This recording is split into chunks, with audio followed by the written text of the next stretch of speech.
I'll look for one myself. How's that? Fine, fine, Mother. And when I find a girl for you, she'll be Miss Wright. And you know where we'll find her? In the home of Mr. and Mrs. Wright. Oh, Henry, you're making me so happy. Mother, I was riding around for hours and hours trying to forget this girl. Oh, child, don't worry. Well, it was very expensive. The cab is still waiting out in front.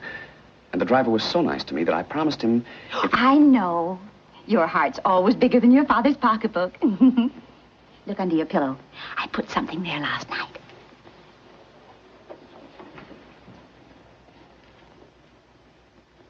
Oh, Mother. Sometimes I wonder if you're not spoiling me.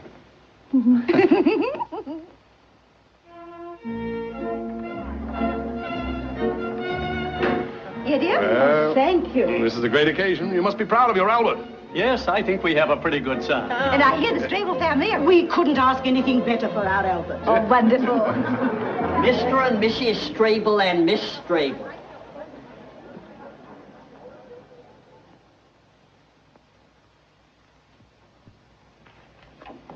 Good evening, Grandfather, Aunt Bertha, Uncle Randolph, dear, dear family. It is my privilege and honor to present Mr. and Mrs. E.F. Strable. And last but not least, well, here she is.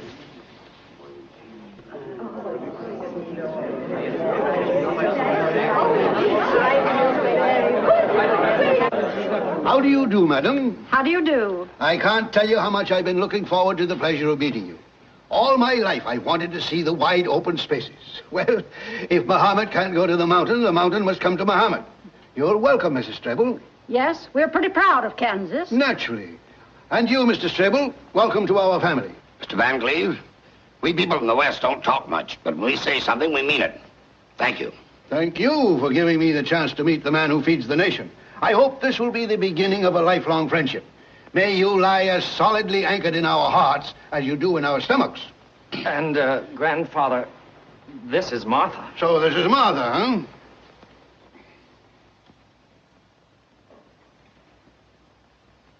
Well, Martha. Yes, Mr. Van Cleve? Grandpa.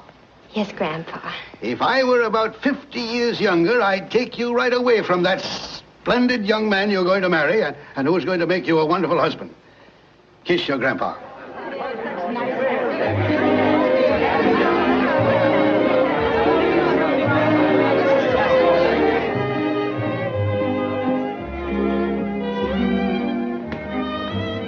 Well, I see the mob is assembled.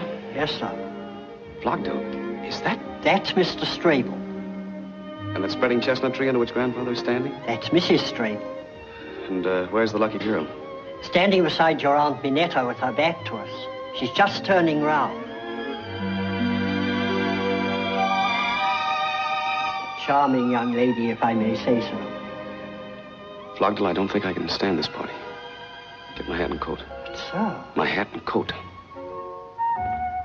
Henry, there you are. Many happy returns. Thank you. And now it's about time for you to come and meet the Strables. Where are you going? Out. I beg you to stay and behave like a Van Cleve just once. The Strables know it's your birthday and they want to congratulate you. Oh, Martha. Martha? Yes, Albert? Dearest, I want you to meet Henry Van Cleve. This is the cousin whose birthday we're celebrating today. Many happy returns, Mr. Van Cleve. Cousin Henry? Cousin Henry. Thank you, Cousin Martha. Well, here she is, Henry. Now I've done my duty bringing some new blood into the family. It'll be your turn next. It's most unlikely. Oh, nonsense. All you need to do is to meet the right girl. It's difficult, Albert. I'm afraid I'll never have your luck. Yes, no question about it. I'm lucky. Well, shall we go in? Father Strable! Father Strable! Don't be afraid. I should have told him. It would have been the thing to do. It shall remain our secret, I promise. Thank you. Yes, we had a secret. The most innocent secret I ever had. It happened Saturday morning in Wanamaker's department store.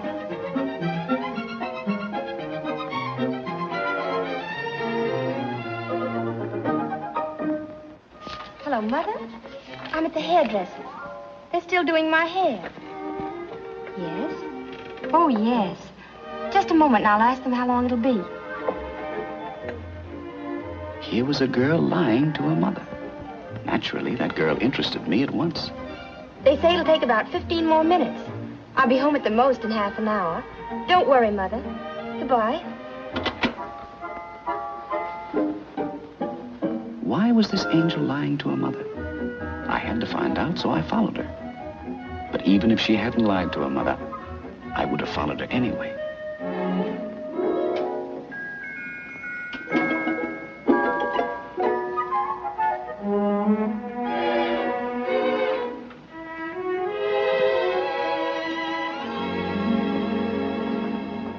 May I help you, miss?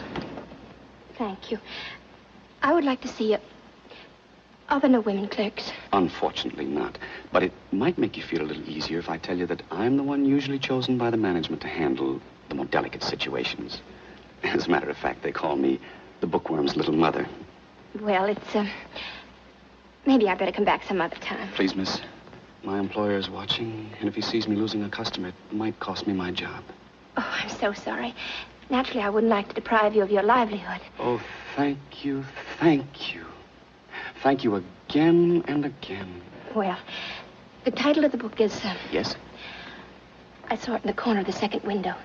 Between To Have and To Hold, and When Knighthood Was in Flower.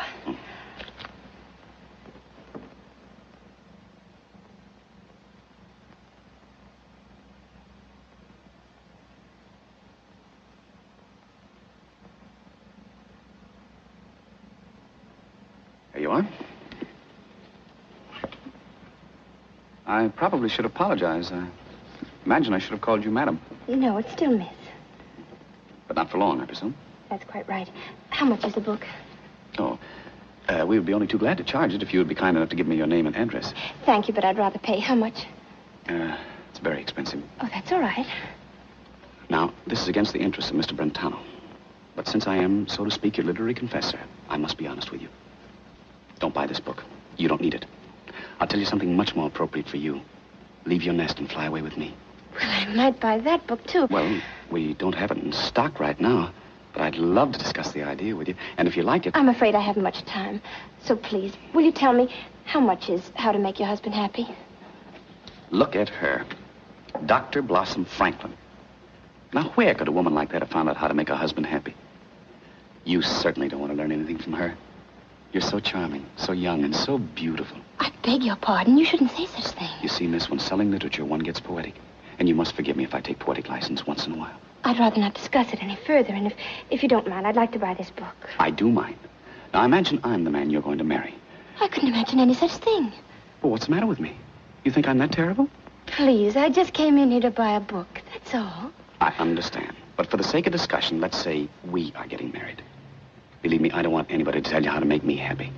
The greatest gift you could bring me is to be just as you are. Adorable. All I want is a book. Stubborn, eh? What? Pardon my poetic license. If you don't change your attitude, I shall have to complain to your employer. I'm not employed here. I'm not a book salesman. I took one look at you and followed you into the store. If you'd walked into a restaurant, I would have become a waiter. If you'd walked into a burning building, I would have become a fireman. If you'd walked into an elevator, I would have stopped between two floors and we'd have spent the rest of our lives there.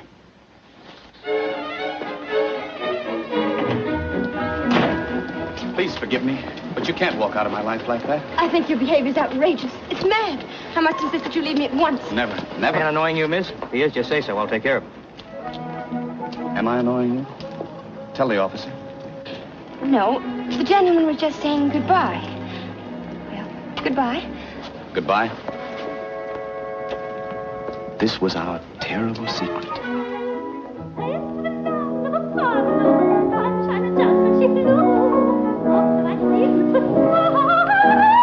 I'm terribly sorry, Albert. Dearest, you don't seem to realize who's saying it. I know, young Mrs. Cooper Cooper. If it were just a relative, it wouldn't be half so embarrassing. But Mr. Cooper Cooper is one of your most important clients. I haven't forgotten. But what could I do? I had to sneeze. But you did it right in the middle of her area. And 5 times. Because I had to sneeze 5 times. Albert, suppose someday in the future I had to sneeze. Then you sneeze, naturally. Don't you worry. After all, I'm taking you for better or for worse. Do you think you may have to sneeze again?